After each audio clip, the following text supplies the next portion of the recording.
Sahabat, restoratif justice atau keadilan restoratif merupakan sebuah upaya penyelesaian hukum dengan cara kesepakatan bersama. Restoratif justice diatur dalam Peraturan Polri Nomor 8 Tahun 2021. Dalam Pasal 1 Peraturan Polri Nomor 8 Tahun 2021 disebutkan, bahwa restoratif justice adalah penyelesaian tindak pidana dengan melibatkan pelaku, korban, keluarga pelaku, keluarga korban, tokoh masyarakat, tokoh agama, tokoh adat atau pemangku kepentingan untuk bersama-sama mencari penyelesaian yang adil melalui perdamaian, dengan menekankan pemulihan kembali pada keadaan semula.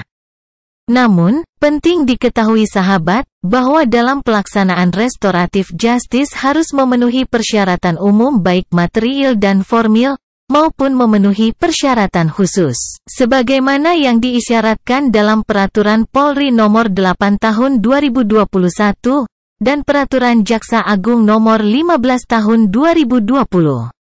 Persyaratan umum material, yakni, 1. Tidak menimbulkan keresahan dan atau penolakan dari masyarakat. 2. Tidak berdampak konflik sosial.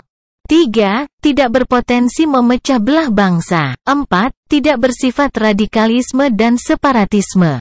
5. Bukan pelaku pengulangan tindak pidana berdasarkan putusan pengadilan. Dan 6. Bukan tindak pidana terorisme, tindak pidana terhadap keamanan negara, tindak pidana korupsi dan tindak pidana terhadap nyawa orang.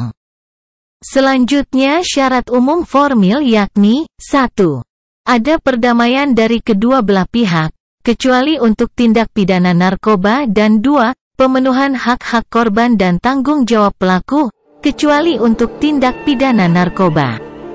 Kemudian persyaratan khusus restoratif justice untuk tindak pidana informasi dan transaksi elektronik adalah 1. Pelaku tindak pidana informasi dan transaksi elektronik yang menyebarkan konten ilegal, yang mana pelaku bersedia menghapus konten yang telah diunggah.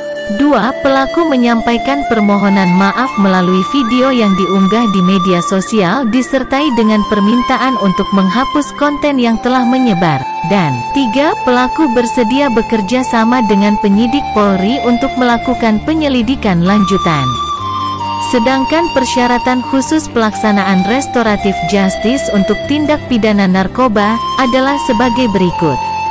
1. Pecandu narkoba dan korban penyalahgunaan narkoba yang mengajukan rehabilitasi.